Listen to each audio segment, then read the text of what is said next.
Horse Girl. Okay.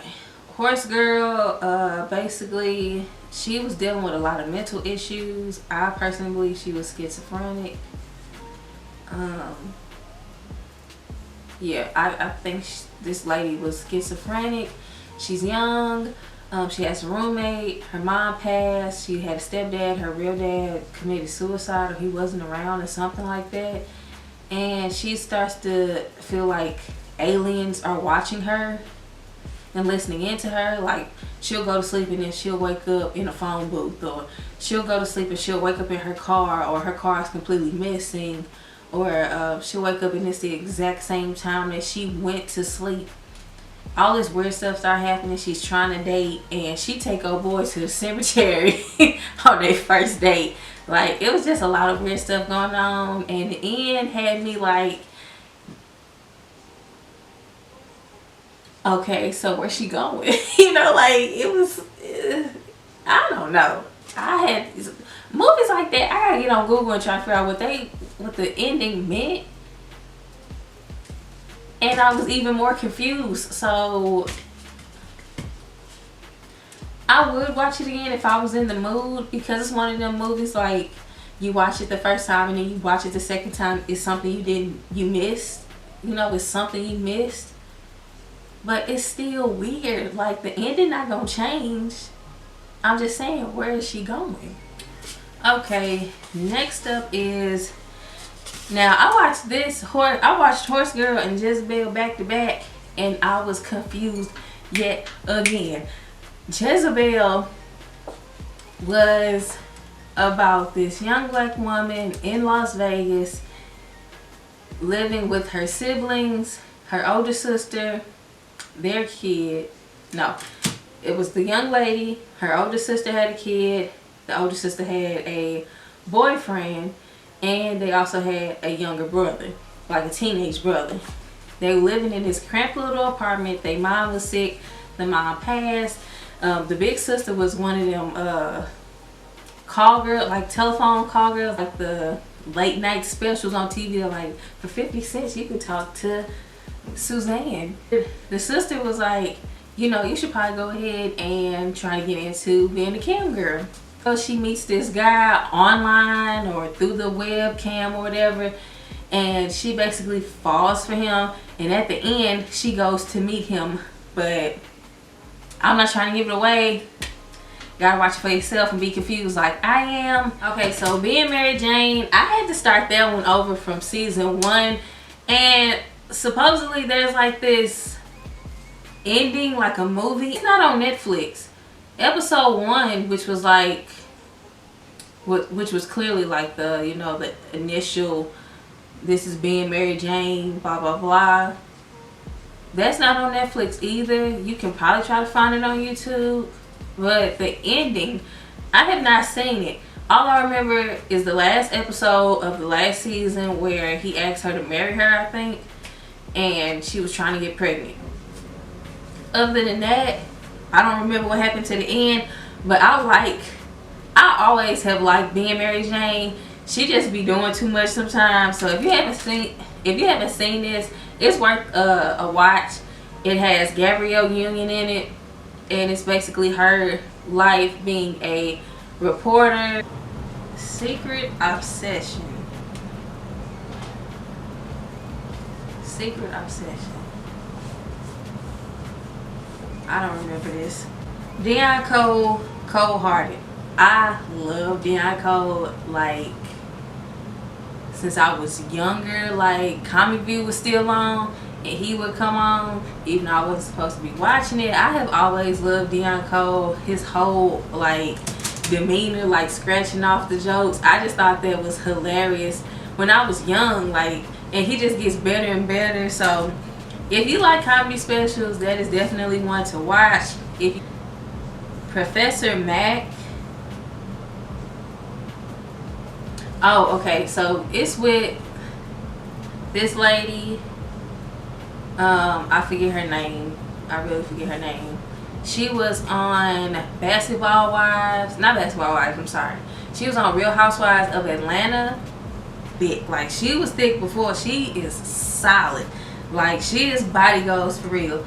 Basically, she is a professor who plays the field. She has these male suitors and whatnot. And one guy that she is intimate with really likes her and really loves her, but financially he's just not there compared to the other guys. And she's just basically dating around, sleeping around, but she's just living life basically until she dates this guy that basically tells her what she doing is like trash so much, in so many words, like how she living is not ladylike or whatever you consider to be ladylike, whatever. I'm not gonna go down that road. What the hell had me not eating dairy? I was ready to give up meat. Okay, I was looking up how to transition to become a vegan.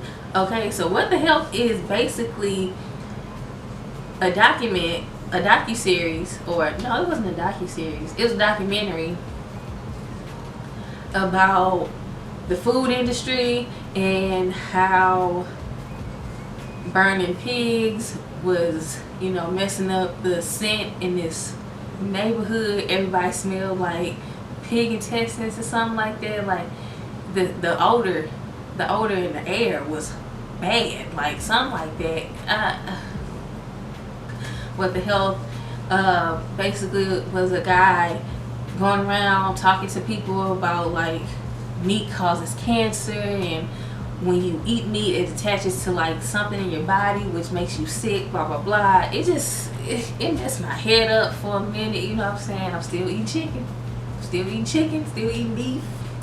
If you are not ready for your mind to go to a level of thinking everything you eat is going to kill you, I would not watch What the Hell. If you are not seriously considering being a vegan or a vegetarian and you are happy with the way life is right now, do not watch What the Hell. If you just want to eat green beans and drink wine and you cool with that, this won't bother you. But if you like me, okay, and a hot wing is just your love language, this is the show that's gonna ruin it for you. It's gonna ruin it. Up the picture. Oh, okay, murder mystery. It had Adam Sandler and Jennifer Aniston.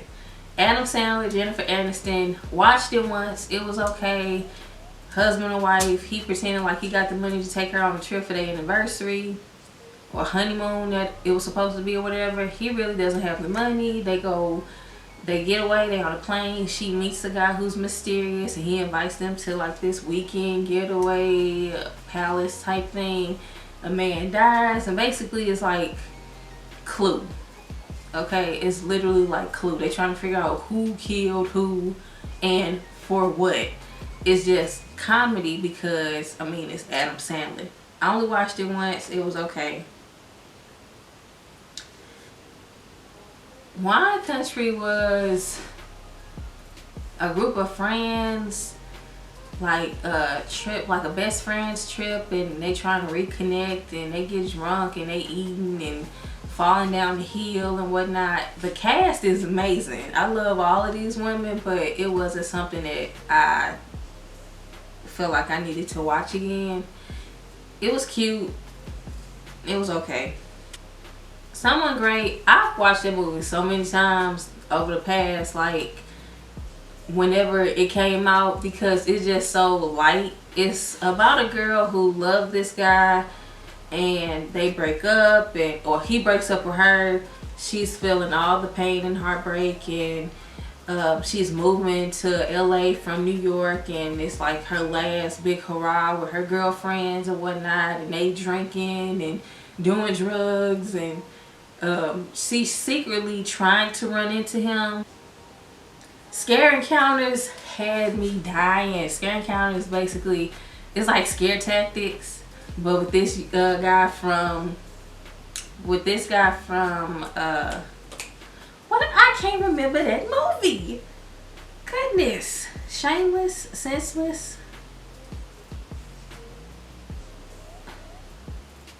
Stranger Things. That's what it is. It has this kid from Stranger Things. He's the host. He just be cussing like he is in his 40s or something. Like, he just say whatever he want. And basically it's like 7 episodes, and they prank these people. Like one of them was they was in the woods, another one was like alien came back or broke out like a shell and was attacking people. It was the funniest one was at the museum, and the mummy put a curse on everybody that read his tomb. A Fall from Grace was Tyler Perry's Netflix debut movie. It was cool. This older woman falls in love with this younger man. He manipulates her. Things go left, like real left, and she ends up in prison. And it was cool, you know. It was cool. My thing is with Tyler Perry, and I like him, I feel like his hustle is one to use as an example. From being homeless to building your own production company, your own studios. I feel like that's amazing. That's awesome. Like, it's something to mimic, or, you know, try to be just as good as or better as, however you want to look at it. I feel like that's great, and he's one of the best as far as business. But as far as movies and shows, everything is starting to feel the same. It's like I'm watching the same thing, just with like different actors. Like this whole woe is me, black woman down on her luck, man comes in and either saves her or manipulates her, and then somehow she's, you know, a strong black woman at the end. Like it's kind of like the same thing over and over and over again. So this was cool. A Fall from Grace was cool, but I'm tired of it's too much. It's too similar. Like each movie is too similar for me. Fall Girls, hilarious. Like, I think I watched it maybe like twice. It's this group of women. They boss is retiring. They go away for like this weekend getaway, and the boss dies, and they're trying to cover it up because they don't want to go to prison. The boss is white, they all black, and they feel like they're gonna go to prison. So they're basically trying to cover it up. It's like Bernie's, Uncle Bernie's, where the uncle dies and somehow his body start moving like when music plays. They're trying to cover it up, and it's these people that's after them, shooting at them and all this stuff. All this weird stuff started happening. So it's really good. It was funny. I liked it. The mind of Aaron Hernandez, the former NFL player who committed suicide in prison, convicted of killing, was it 2 people? Yeah, it's basically like his trials, like from his life, like when he first got into football, like high school and whatnot, up until he went to prison, and like phone conversations and whatnot, and him being bisexual, and him experimenting with a friend and whatnot. It was a lot. It was heavy. If you're not into like the crime shows, you probably won't really care. It was interesting. Let me see. Undercover Brother 2. I have been avoiding watching that movie. Undercover Brother 2, I was so close from turning it off. Like the first 10-15 minutes, I'm like, no, I'm not gonna make it through.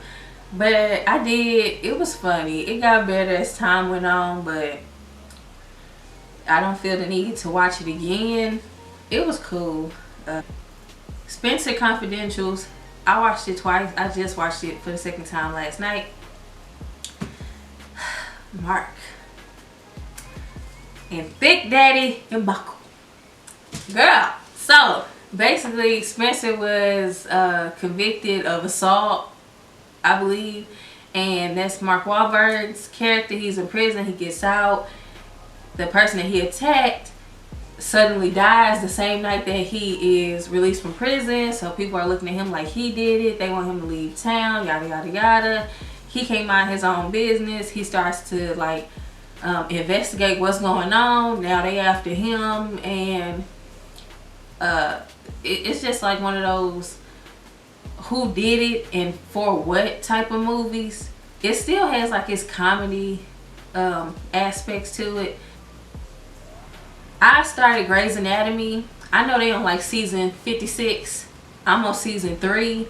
So definitely gonna take me a long time to catch up. But once I start that show, like I have to take breaks in between because sometimes I just want to like laugh. So that's not going to do it for me. Sometimes I want to be scared, so I'll watch something scary. Grey's Anatomy is not going to do it for me. But once I watch an episode, I'm watching it back to back to back.